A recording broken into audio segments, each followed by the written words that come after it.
from like the overall experience.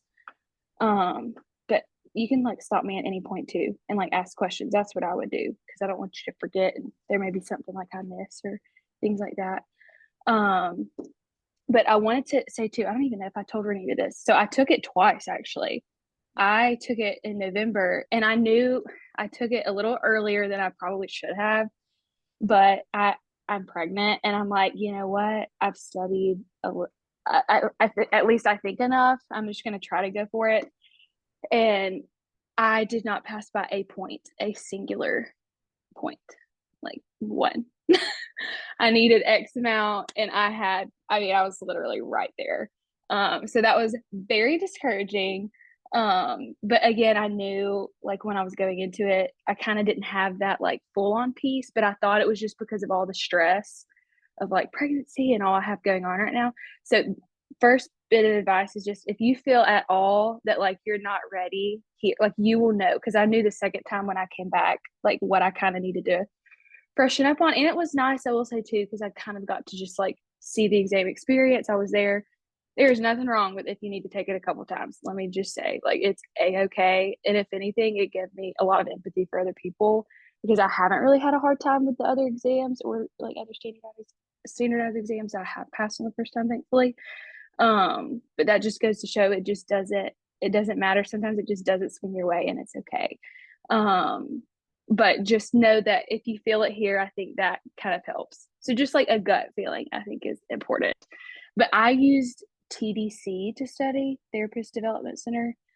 I don't know how familiar y'all are with that. I used it to study for the LM2 and I really liked the platform. For me, I used that like independently. I think for me personally, if I were to use like that and Dawn Apgar and Agents of Change and maybe YouTube videos, like I think you learn that each of these different like programs have different philosophies. And when you're taking the exam, you're recalling those philosophies and you don't want to get confused on like how you're answering a certain question here and then use a different philosophy somewhere else. Whereas all these philosophies are super helpful, but I just think finding what works for you and just really honing in on that was very helpful for me because this too is just such an individualized experience, like taking this test. So hear my advice, but also do what you think works for you. Like I didn't really have like a study buddy. I told nobody when I was taking my test except my husband. Like he's literally the only person that knew. Didn't even tell my closest work friends just because like I didn't want that added layer of stress, like they knew I was studying, but it was just kind of nice to just do it on my own and study how I needed to and all of that. So I feel like that was helpful for me too. But also since I didn't pass that first time, missed it by a point, you can waive it. You don't have to wait the 90 days. So y'all may or may not know that. If you fail between 10 points, you can do that. I think it's 10 points. And I did that immediately after my exam. I came home and like did the form that you have to fill out for the state of Alabama. And I could have taken it like days later if I wanted to, which was great. Like they sent me my approval and authorization to test within days after I didn't pass. So if I wanted to, I could have taken it that next week. Obviously, I was like, let me just slow down and like study a little bit longer before I get the cart ahead of the horse. So then I took it in about 3 weeks, I think, after that, and I passed. And I did much better the second time. So it's the ASWB because it depends on like the state. That's another thing too. I don't know if y'all been told they switched over to PSI from Pearson, and at least in Birmingham, it is not the best. I did not have a very great testing experience, and I actually credit some of that to my first exam. I think if I would have been a little more comfortable in the testing environment, I could have swung a question or two and done a little bit better because it was very distracting. Did you use? Sorry. Yes, I did. I did. I used it all throughout. Um, I will say too, at the very end of the test, you're going to be so ready to see your score. They're going to pop that survey up and you're like just clicking whatever. Actually answer about the testing center because they get those. And I think it is very important because I have heard this several times. PSI has just not been a good experience for a lot of people. And I think they need to hear that feedback from us because it really does matter. We have spent way too much time, way too much money, and invested way too much of, our lives to be going into a test like this and for there to be distractions. I mean, people were talking in the room. I could hear microwaves being heated up. It was not great. So that would be my advice. If you do have a bad experience, to put some of that on the survey at the end too. I would say the test is very reasoning based, not recall. That's what's very different from this with the LM.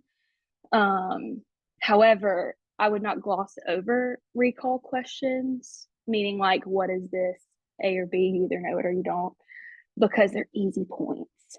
And I think that's where, like, it's like you don't want to like spend a ton of time studying like things like that, but it's easy points on the test. And it's so frustrating when you get to a question, you're like, it's recall and you don't know it because you could have easily, it's just you either know it or you don't, and you're either guessing or not.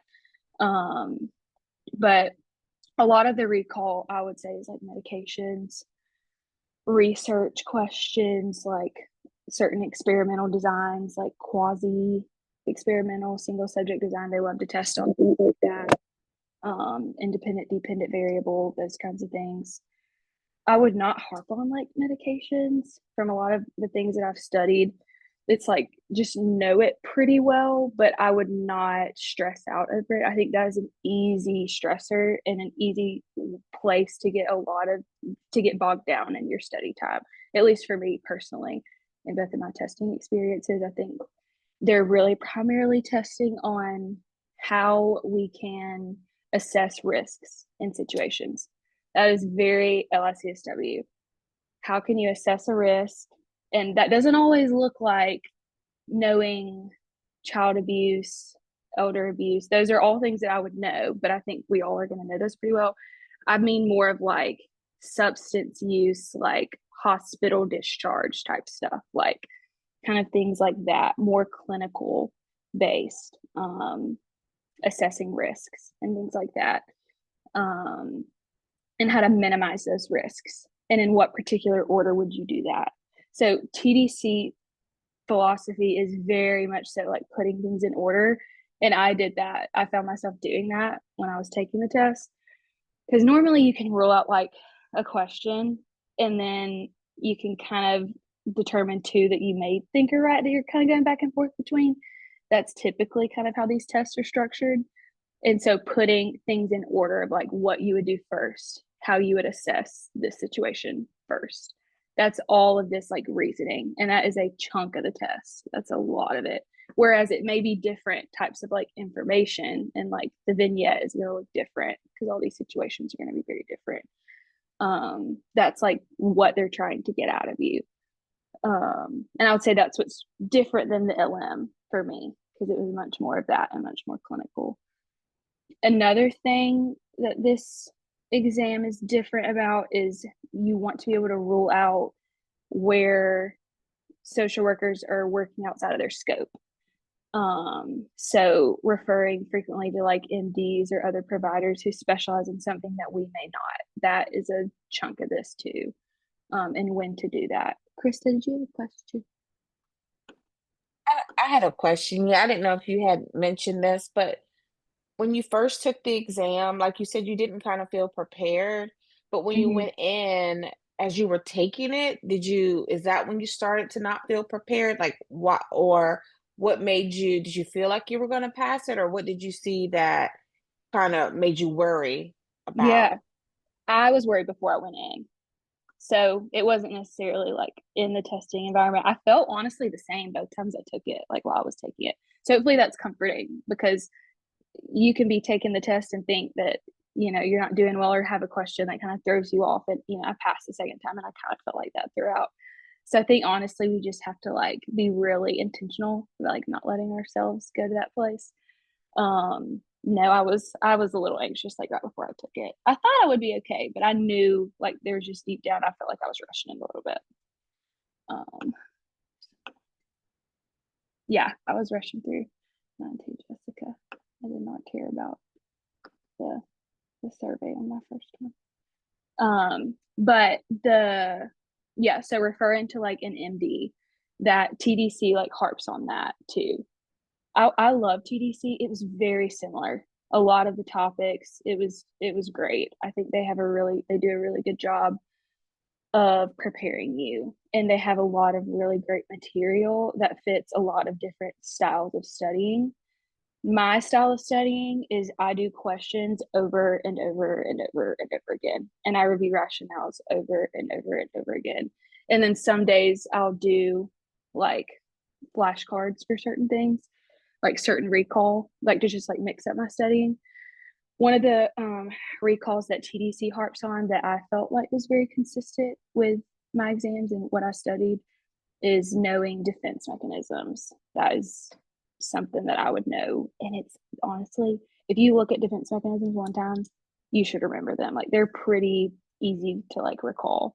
And you can think about like people in your life and like make these like little situations in your head. Like that's what I do, is I just relate it to like certain people or things in my head that I know. And then I can like remember it on the exam, that kind of thing. So I would definitely know that. And are y'all familiar with Agents of Change? I'm assuming like the videos or that. Yeah.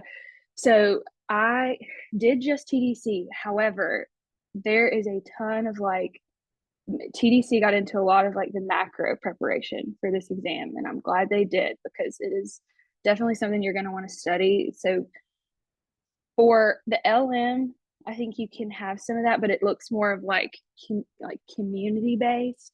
This is more like evaluation based. So like program evaluation, needs assessments, process evaluations, program development, a lot of that. So just like looking down on, I guess, the community instead of like being in the community and assessing things, if that makes sense. So kind of like the outer scope of where social workers are involved. That was new for me. And that's honestly not something I enjoyed studying. And it was very hard for me to like remember differences between a process evaluation and a program evaluation, like all these big words and things that really just didn't make sense to me. So TDC, what they had was more so just like, this is what this means, which was great. But for things that I don't understand, I have to have another layer of like processing it. And for me, that's videos and listening. So what I would do is get in my car and put on like Agents of Change videos on program evaluation, process evaluation, that kind of thing. And I retained it better that way. Um, so it's okay to like modify, like your study habits too when you're not getting something. And that helped me a ton. I remember one night I was painting our baby's nursery, and I literally had on like a video in the background. So I was like painting and like listening at the same time. So like little things like that helped me. And then applying therapy theories. That was something that TDC referenced and had a lot of really good information about all the different therapy theories, family systems theories, things like that.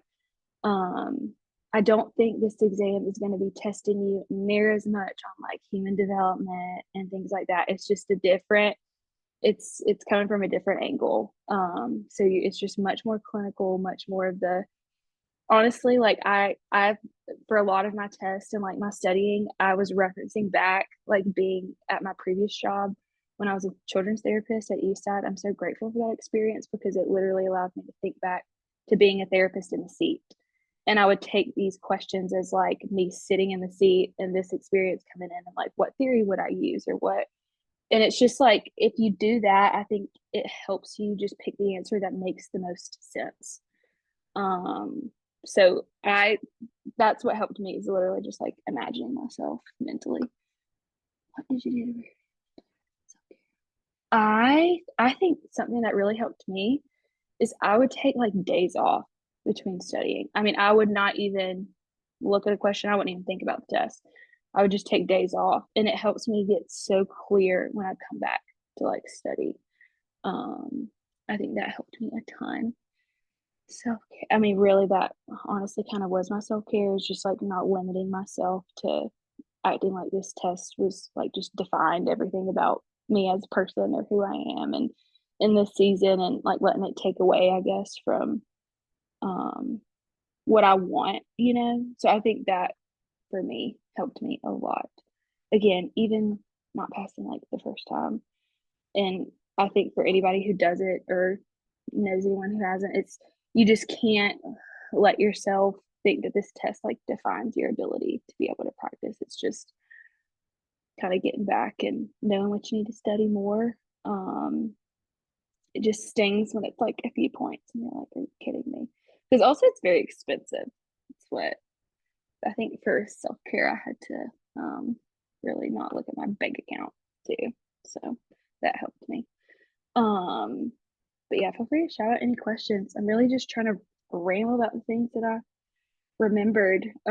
Something that I felt like I did not anticipate or prepare for as much, but TDC definitely talked about it, is knowing like this section of the DSM all about like sexual dysfunction disorders and all of those things. Just FYI, there are some random stuff like that that you don't really expect because the DSM is this thick and they could pick a million different sections and chunks of things. And it all depends what test you get. You know, like my first and second were very different. Overall, similar. But when it comes to recall and things like that, I mean, my second test, I don't think I had one medication question on my entire exam. But that doesn't necessarily mean that someone else isn't going to get that test and be tested on 10 types of different questions. So again, it's such an individualized experience. So just take what I say with a grain of salt too. And just, I would know everything to the best of your ability, but not feel like you have to know like one thing so much more than something else, if that makes sense.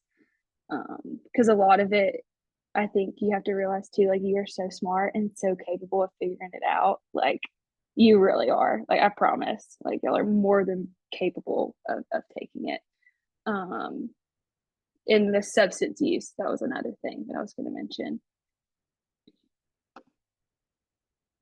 I did not use all of my time. I think on my first one I had about 45 minutes left. And I think on my second one I had 45 minutes to an hour left. Which was consistent with when I was taking them also like at home. I'm so glad you asked this, Krista. I literally forgot about this. I flagged, I think, way too many on my first exam because my husband asked me when I got home. We were like talking about my tests because he's in medical school, so he takes standardized tests all the time, and they're probably way harder than the ones that I'm taking. But he flags like not a lot at all, and I think that like works for him, and he's like shared that with me. And I approached the second test also very differently. I flagged maybe, and I think there's a difference between flagging and changing answers. I flagged when I felt unsure, and I think that helps you kind of gauge where you are throughout the test. And then the first one I flagged and I changed answers. I changed probably 10, and I don't think I should have done that. The second one, I think I maybe changed 2. Even some that I knew I was like uncomfortable with, and I just didn't know. I didn't touch it. I just would not touch it. And I don't know if that helped or not, but it was a very different approach, and I did better the second time. So I did go back and review, and I think that was totally fine. I would never not flag. It's just the changing the answers that I think, I mean, unless I would say the only way you should ever change an answer is if you know, like, without a shadow of a doubt that, like, because when you saw that question the first time, the odds are like you were going with your gut then anyway, too. So, like, what would be the difference now, unless you just like saw a question, you know? Because I think that is just how we get in our heads, like, more. So that's my advice on that. Really, that's all I have and all I wrote down. I hope that helps. I hope it makes sense. I'm not rambling at you. Let me know, do you have any other questions about the test? Or like test day? Like I didn't know. I remember the first time I went in, like I had to take my jacket off. They wouldn't let me test with my jacket on. And I almost pulled that pregnancy card and was like, I mean, really? But I had to hang it up. Luckily it was like the environment didn't feel, I wasn't cold or hot or anything like that, but it would have been nice to like just have my jacket just in case. You can have on like a sweatshirt or like a small cardigan, but you can't have like a true jacket. And I had brought a jacket.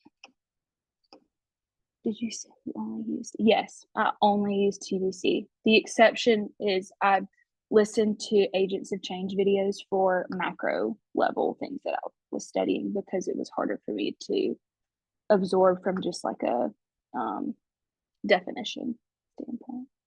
You're welcome. Any other questions? Hey, Chris. Hey, double congratulations, first of all. Thanks. But I have a lot of friends that's taken their LCs maybe in the last 2 years, and a lot of them talk about like the trends that they noticed with like hot topics. Like I think most recently, my friend had like immigration, since that's like a really hot topic. And before that, I had a friend that was like women's rights, and then before that, maybe LGBT. Did you see a lot of themes within your test? Nothing like that. Honestly, they were pretty consistent with. So TDC also does, they call it top 50 topics. And they Mm, go through all these different, it's 50 topics. And what I did is I would listen to these 50 topics and I wrote notes on every single one. It took me mm, days, it took me a long time. But I would say those 50 topics were consistent on the exam. It's just sometimes you're getting more of one section than another. The one theme that I would say was like that sexual dysfunction. okay. Like it was like interesting. Multiple questions about that. Um that was the only thing that like sticks out to me that I feel like I would say prepare for that I probably would not have known beforehand. Okay. The rest of it is pretty expectant, I would say. Mm, okay. Thank you. You're welcome. Krista said, what was the security like at the testing center? They had like one of those, I don't know what you call it, like they hold them in their hand and they scan you like on your arms. It was a little silly, honestly. Like, and I had to like pull up my socks. Um, I can't even remember. But the lady, she was so funny. She was like, I don't even know. She's like, I don't even know what I'm supposed to say, but I'm just gonna do this. And I was like, okay. It just like isn't the most professional. Pearson was much more like I remember being like, oh my gosh, like even being in there because they would like check the palms of your hands and like your hair tie. Not like that at all. This is very different. Um, but definitely, I mean, they definitely have security and you have to sign like a form and they go over everything. You can bring water, but it had to be at like a station. And every time you get out to go to the bathroom, you have to sign in and out. I had to do that, and my bladder, pregnancy bladder, I was getting up very frequently. So I was signing in and out a lot. And you can bring snacks, and they're locked like in a bag behind you. So you have to go out, get the bag unlocked. So it's not like a locker situation like Pearson was. Again, every testing center could be different, but at least that's how it was for me. Sounds like what was your dress your best for test. I agree with that. I actually just could take that mentality too. So I just do a little extra makeup and that's where I dress my best and then I am comfortable from the neck down. So I didn't feel like I didn't want to wear anything like you're saying. Like you want to be comfortable for sure. Because it's not like these chairs are also like super comfortable either. So I would definitely I wore a like two-piece like sweatsuit my second time. And again, it's cold too. It's like December, so I felt very comfortable in that. I didn't get overly like hot or anything, but I made sure I had a thing to put my hair up to just in case. And then I think the first time I wore leggings and a long sleeve like workout top, like a tighter workout top with a jacket, and that's the jacket they made me take off. So I was glad that I had the long sleeves. Um, so just maybe remember that with the jacket. But the second time, I had that big sweatshirt and they didn't say anything about it because it was a true sweatshirt. So they don't make you like take that off or anything like that. Um, but I'm glad that I can help answer questions about the test day because I think that helped me a lot going in the second time just because I had experienced the testing center before. Like I knew where the bathroom was when I got there, and all of that too. Earphones. No, They did not. They at Pearson, the ones that they had helped for my LM, but these much cheaper. They were super thin. I mean, it helped a little bit. I definitely wore them for sure, but like I could still hear outside of. I'm just being completely honest. I don't want to intimidate or scare anybody, but I definitely could. So I just had to be like very intentional about like trying to stay focused. Earplugs, they do supply my ears. Like even when I'm talking, I have to like push these in because I have very small ears, just like naturally. Like headphones don't stay in my ears well, so earplugs like don't work for me. But they do have them, and honestly, like if they work for you, that probably would help a ton because you would have 2 layers of protection. And I'm definitely somebody that just gets distracted easily. That's just me. So somebody else may not have near as much of a time with that as I did. They can be uncomfortable though. I know. Like they kind of get like, I don't know, after a while when you've been wearing them, like it starts to hurt a little bit.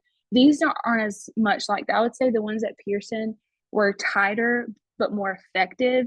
These are probably just a little bit cheaper and not as effective. So maybe they won't hurt you as bad. So that could be a plus. I don't know. But yeah, those are, and you can always go by to like the testing center before. Like that would be a terrible idea just to like see where it is, and like get comfortable with it. That way you're not like walking in blind. I think if you do, it's fine. But I did like that, at least going back the second time. And I knew the people again. They were like, "Oh, you're back." It's like, yeah, unfortunately. Any other questions? I have a couple. You, One is the statements, it's segueing into what you were talking about. I took the test twice, and I know for me, being able to go back the second time, having that first run through, I know it's super expensive, but it was almost like that first attempt was a dry run. So you can see the testing center, you can kind of know what to expect, all of that. And what I wrote down was, can you give us your second attempt wisdom based on having that first dry run? yes. I think having the first dry run, going in the second time, I was so disciplined and adamant about passing that test. Like, I forget who it was in our group that took it and wore the shirt. I don't know if she wore, I think she may have worn a shirt that said, who was that? I cannot remember. Ariel did it too. I don't know if it Okay. was her, but I know she did as well. I think it was Ariel who I'm thinking of. And I didn't have that on my shirt, but I had that mentality and I really tried to just like manifest it. And I think that's where I am kind of saying too, where I just had a different energy than the first time. So I would say just really remember that you deserve to be there and to not get in your head about, and I know all of these things are so much easier said than done, believe me, but like you have to speak that over yourself. It's one thing to just like hear somebody else say that and be like, okay, that's good advice. But it's another to literally like look yourself in the mirror, tell yourself that, and like believe it.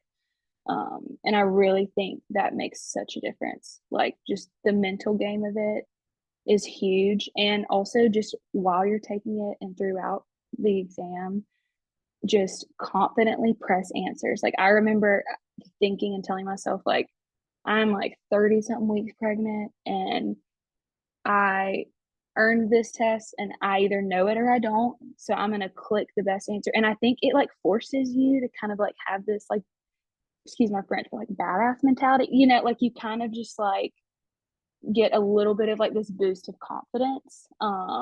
So I think it's good to also just put yourself under a little bit of pressure. And I definitely felt the pressure because I'm like, if I don't pass this, I don't know when I will, like the next time. And if it has to be after the baby, like that's fine.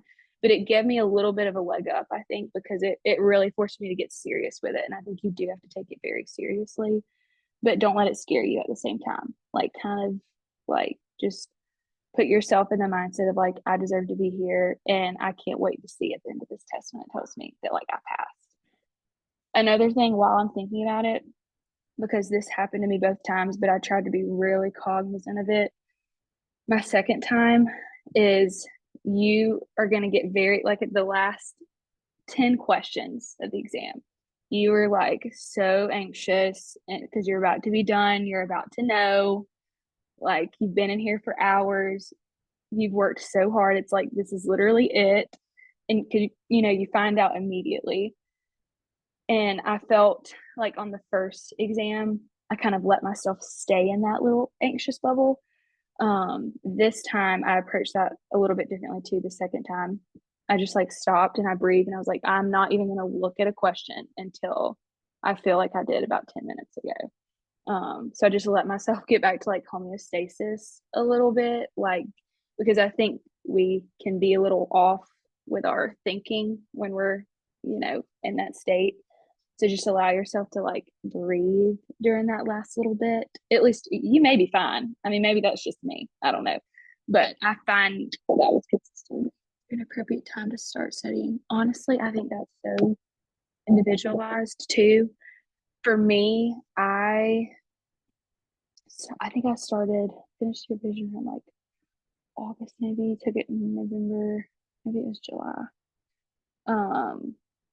Honestly, I mean, I started looking at stuff for like months before, but I would say, and this may be terrible advice too, so again, don't listen to me, but like the month before, really just like the month before, like every day, every other, skip a days between. I really, really, people knew like the month of November for me, I did not have a life.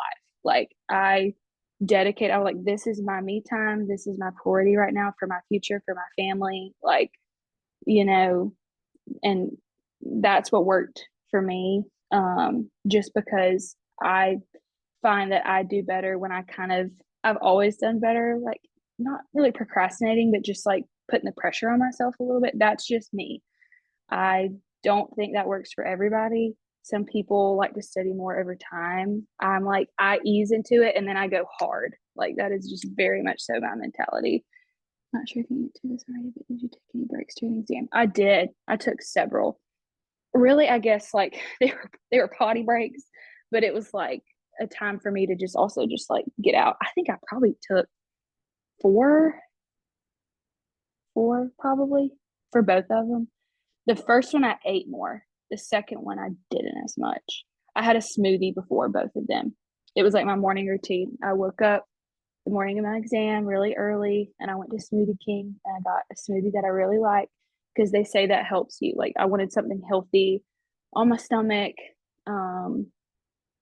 that wasn't like super heavy, but that nourished me. And then they say like fruit helps. TDC like also gets into all of this. They like tell you when into how many questions you should take a break. Like I made sure that I took a break by 85 questions.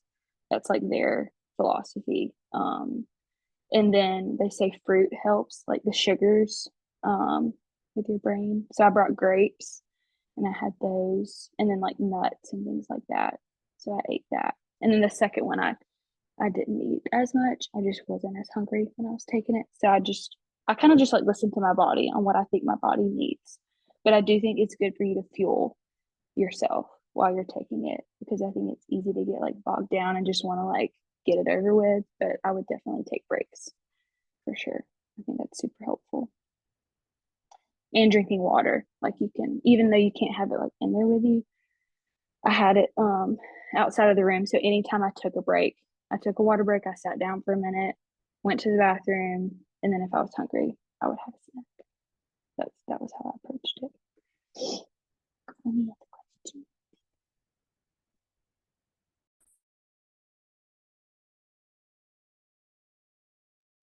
Macy, I want to make sure people know that even though you took breaks, the time kept going. So, Yeah. y'all know that the time will keep going. So don't be out there having a whole panic attack for 2 minutes. Yeah. Get That's yourself exactly what I together. was about to ask. Yeah. Yeah. Oh yeah, it rolls. And the second time I took it, I'm glad you said that because I remember, I think it was the second time I took it and the environment was much more distracting. That's when the guy next to me was like talking. He was like shouting across the room to somebody. And I was like, this is literally not happening. Like, Oh my gosh. And I could feel myself just like getting a little bit like distracted and a little bit like frustrated and all of that. So I took more time than I should have at the beginning. And then I kind of just took a break and got myself back in. Like there's a lot of just like mentally getting yourself in the game, like a lot of that in the testing environment too. And then the rest of it was totally fine. Like there weren't really like any interruptions. That just goes to say, don't let one thing like kind of like throw you off. So I had to be sure to like check myself there and be like, what would a therapist tell me right now? Give myself a little like check in too. Hey, Macy. So I just got a question. For one, I would have probably screamed out across the room and told him shut up. Mm-hmm. That's just me. The instant thing. But so you what are your plans now since you are licensed? Are you gonna like stay at the hospital, or are you gonna start looking for another job after your baby is born? Yeah. Thanks for asking. It's so fun. It's such a weight off. Like, it's like you work so hard for this, and it's like what I wanted it for was to provide for my family and like be a flexible working mom and like have these opportunities. Like it's just such a good feeling. And so I was very much like open to anything because really what I want to do is probably more of like a 5-year plan. And with my husband being in medical school with residency, we don't know where we're going to match. So he finds that out in March. So we could be literally states away. Like there's so much unknown. So there's not as much that I really looked into from like a in person or like a practice standpoint. Because what I would love to do is like private practice in the future and like have a, or go in with somebody, work with somebody, things like that. So I was looking into more of like the online mental health platforms, which Renita sent me some too. But I actually recently signed a contract with Rolla. So I spoke with them, or I sent like an application or something on Indeed, like literally a few days after. So I'm very much so getting out of the hospital for sure, getting out there. They don't know that. For all they know, I'm retiring there. But I have a maternity leave to watch out for. But when that finishes up, I'm going to start seeing clients on Rolla. So I'm going to try to do like I think a Monday, Wednesday, Friday schedule, and then maybe have eventually like put our child in like a mother's morning out program so I can see clients then, and then maybe have off like Tuesdays and Thursdays if like financially that can work for us. And it's great because it's like you don't have to sign it was a no non-compete.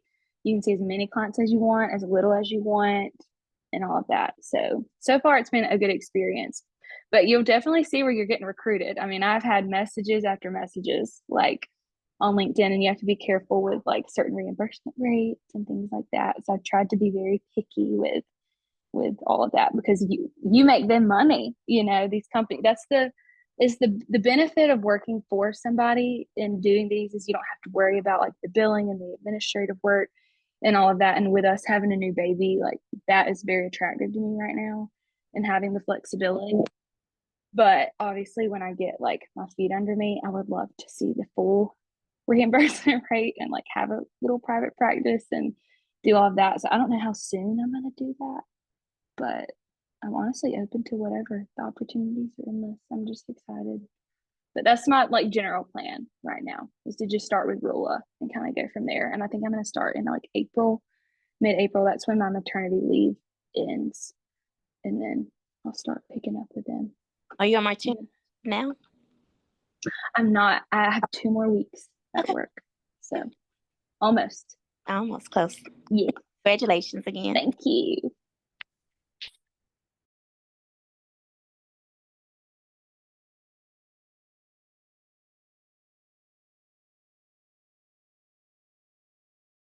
You see Alexis has her hand up. I think she's trying to unmute. Okay, let me lower my hand. So I, if I can recall right, you were in the Birmingham area. I want to know what testing center you went to because I took my exam in Hoover and I had a good experience. I'm just trying to see if things have changed there. I remember where mine may have been the Hoover one because there's one at is it Lawson State? There's one at a college, and then the other one, I think it was Hoover. So I'm glad you had a good It's like a experience. big glass building, right? That you walk in? Yes. Okay. Yes, it is. Same one. But I'm glad you had a good experience. I did tell them during my second exam to like kind of keep it down. So maybe that makes sense. Oh, well, that was when they still had piercing, and it was probably a lot more strict. So I don't know about now, but I'm happy for you. And I also wanted to say, I coming from working in the hospital setting, being pregnant, that's having like so many similarities right now. I can't wait to have a flexible schedule, and I hope that this license open up those type of opportunities for me. So it absolutely congratulations. will. Thank you so much. I know we've talked about that before too, because I think if I remember correctly, you worked in like HEMONC maybe at one point or in oncology. Is that right? Yeah, I work everywhere in the hospital you can work. I thought floor. so. Well, honestly, Alexis too, like, and this is just another caveat of the exam. There is a lot of coverage about like hospital social work and things like that. It's different for me because Alexis honestly probably has more experience than me because I'm very outpatient, so it's more case management, whereas inpatient social work is a lot of like assessment and discharge planning and true case management. And you're getting tested on a lot of that. So, as well as school social work, that's something too I didn't mention that you will probably see too. But yes, the opportunities are endless. It's great. Love an LIC. Oh God.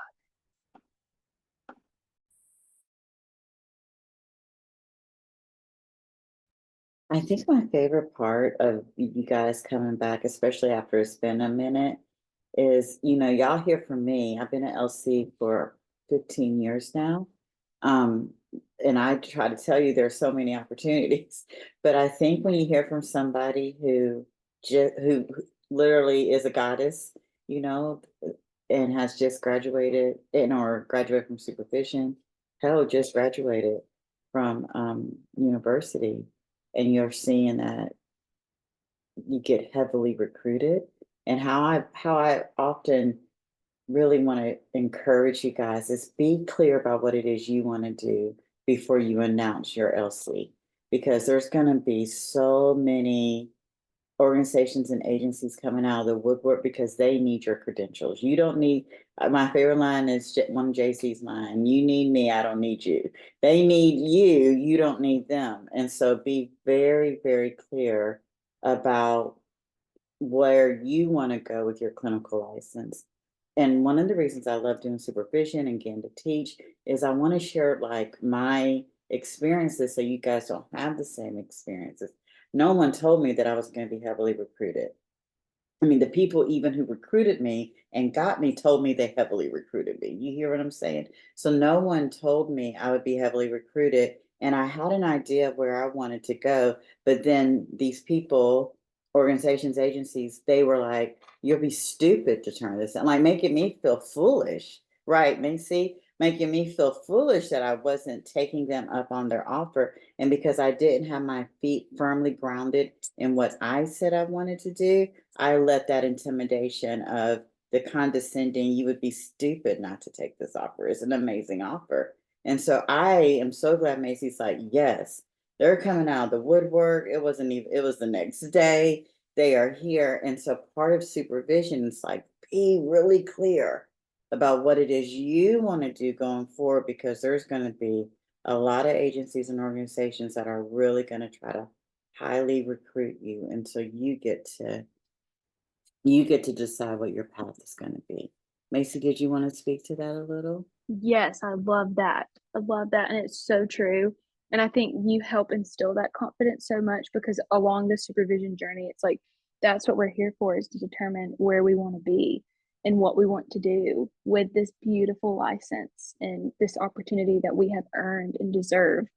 And for me, I feel like I've like hit beaten a dead horse, but it's like it allows me to be like the mom I want to be and like have purpose. And I think both of those like are going to be, because I want to show my kids that one day too, and just having that flexibility is just so attractive because I'll literally be making more than I'm making right now, working half the time, and then being able to enjoy my child, the other half of the week. I just think that is so awesome. And when I was interviewing with Rula, which it didn't even feel like an interview, like I'm telling you, these people are literally like, what do you want? And we'll make it happen, like basically. And I got to be so honest about, well, here's what I want, here's where I am in life, and I'm looking for a company that's gonna honor and support that. And they're like, okay, great, I think we can work with that, all of this stuff. So feel like you can prioritize yourself and live the life that you want and deserve for your family, whatever season you're in. And that may be, working all day, every day, all week, and bringing home a bag and feeling great about yourself and love. It's like, just make it what you want. Like, you get autonomy, which is so cool. I remember asking one of my supervisors before, like I was still studying, and I asked her, I was like, do you think that like once you pass, like, am I able to start like you get credentials with insurance and you can just like bill? It's just like, yeah. It just felt too good to be true. It's like, I know all of that, but it's like you just feel like you've made it. So it really is a great feeling, and I'm so excited for all of y'all to experience that, because you absolutely will, especially being a goddess and coming from here. Clearly, I was well prepared. It does take a village, so I certainly cannot take all the credit.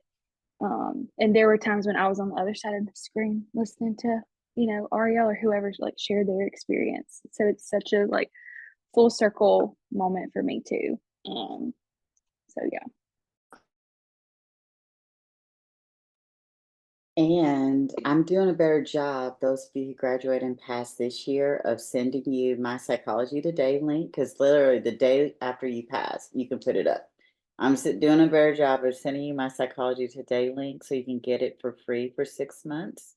I like Alma and Headway. It sounds very similar to what Macy's doing with Rolla, but I'll be sending you, when you tell me you pass, my provider link so that you guys can have platforms that reimburse well. That's the other thing that I had to learn, that I want to prevent you guys. I went to some places like BetterHelp. Lord, I've told you guys, do not do that. Please don't ever tell me you're working for them. But I didn't even entertain. Don't even entertain. Yes. Yes. And I think Teladoc or MD staff, something like that. And they were reimbursing at 60. And you guys are at now 100, 125 and higher. Okay. So let me send you links so that you're not going to these places that aren't reimbursing you well. Okay. Macy, I wanted to see something that I feel is an important part of the process that we don't talk a lot about is right after supervision, what happened, because people don't talk about that part, or I don't know. We're always just in supervision, and it's such an individual, everybody ends at individual times, that it never feels very collective that we talk about what my role is when you finish supervision and what the board's role will be and what that process looked like. Can you speak to that? Yes. And for me, I was nervous about that. I remember because I had 2 contracts that existed. I had a contract from my previous employer before I came to work at the hospital. That was only for like a few months. So I had a termination contract, but I had those 2 months, 2 or 3 months. And then when I picked up with Renita, I had our remainder contract. So I always just kept track of everything. And she will send, if I remember correctly, on behalf of me, everything to the board.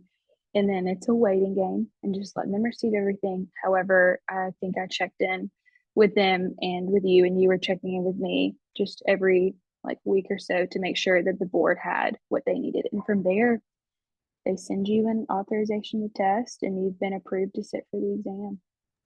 And so, Macy, one of the things is how I talk to people about it is when I send you, and usually it's the weekend after you graduate. I don't do paperwork during the week, so it's the weekend you graduate. I'll send you the supervision verification form.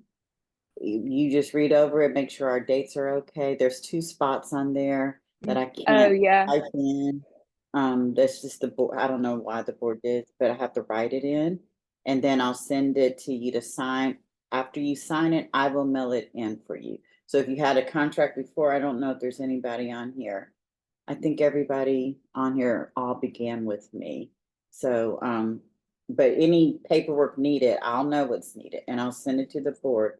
What I want to make sure I reiterate is, depending on the holiday, like Mary just finished and the board hasn't received it yet, but it's snail mail, one, and then two, individual has to literally go to the post office. You know, they have a post office box and grab the mail and bring it back to their state board office. And I mean, who goes to check their mailbox every day these days, right? So even though it's still snail mail, we want to give the board, after I send your paperwork in, give them a week or two. One of the things that I notice is that when you go into the Alabama Board of Social Work to apply for your clinical license, that's what you'll do. You do that before you go to the ASWB board, okay? You go to the Alabama Board of Social Work Examiners, just like you did with the LMSW. When you put in your information, if they have your supervision verification form, they will have already uploaded it. Right, Macy? And it says at the top, yeah. Like it should say up there if they have it or not, like on that form once you submit it. Because I remember talking to somebody from the board, I called and like made sure I was going through the steps right, because it'll also say something like you may need transcripts again, but that's not true. Just like little things like that. I would just say really communicate with the board, because they were very helpful with me when I did that. And that is one of the reasons I love the Alabama board. And as I tell people who are out of state, just do it here. It's so much easier. You can talk to a real person, all of that. Just do it here now. So if y'all have friends in other states who are struggling, just have them do their supervision in Alabama, because the Alabama board is actually live people you can talk to. But if they say they don't have it, if no one has gone to their mailbox to grab your supervision verification, the copy that I send to you that you're holding on to, you can just ask them, can I email you my copy? And Macy, what happens? That's literally what I had to do, because I think there was one thing that they didn't have, and I just emailed it to Karen and she had it immediately. So Karen's the really we're recording. Yep. So if she's really just on it, she's getting your stuff done. She's getting your stuff. So don't look for, rainbows and unicorns talking to Karen. Just know she's getting your stuff done for you. Okay? Yes. And I appreciate that. Yeah. Yes. And so I want to make sure you guys know there is a whole process that happens before you even get to the ASWB. So if you are one of my beautiful social workers who's like, I'm going to finish on May 29th and I'm going to do this by June 1st, that's not going to happen.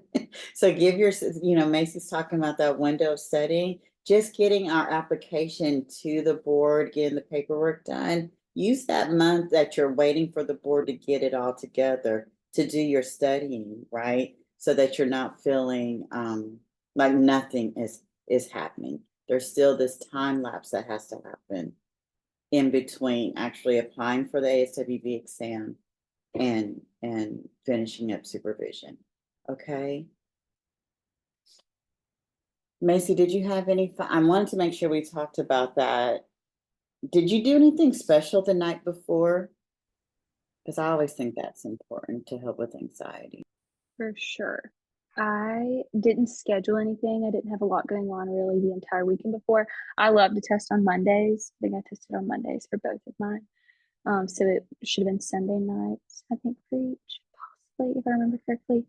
But I just do a whole lot of nothing and try to proceed as normal. I don't study much the night before. That's like my strategy, is not get too like overthinking about it. In the morning before, though, I do look at my notes. I get up early, look at my notes. I don't call it studying. I just call it like a quick review. Get my smoothie and then go. That was my strategy. I think it's very important the night before energy. It's very important, y'all. So y'all be thinking about that as well. Okay. And Macy, I love that you love to test on Monday and you know that about yourself. Mondays are my self-care days, and I never thought about having a specific day that you feel good and you can be relaxed enough to take that exam. So that's a great one too. Macy, I think people are saying thank you in the comments. Congratulations. Thanks, guys. Yes. Can't wait to hear when y'all pass because I know you will. Macy, do you know what you're having? I'm having a boy. Ah, congratulations. Jessica, I'm trying to love your message, but it's not letting me. What's his name gonna be? We are waiting. Ooh. I'm one of those people. I Well, know. be one of those people then. I love it. I'm sorry. It's No, we're actually we won't. surprising a family member, so there's a reason for it, but we're excited. That is awesome. Well, let me know. Well, send me pictures. Absolutely, I sure will. All that. I And sure will. as you continue along this clinical journey, know that I am a resource. Actually, I'm starting our alumni chapter, so pop in. If I didn't send you, I think I may pop in this year for the alumni chapter stuff that we're going to be doing. And, you know, this isn't over at all. Yeah. We're so proud of you, Macy. Thank you, Renita. Thank you, guys. And So feel free to reach out. Like, if anyone wants to reach out, I'm more than happy to help any way I can. And Macy, if someone says they want to reach out, you just want me to give them your email address? Okay. All right, perfect. All right, you guys, did y'all have anything else for Macy? Macy, we're super proud of you, darling. All right, y'all have a great one. Bye. Bye, Macy Reeves, LICSW.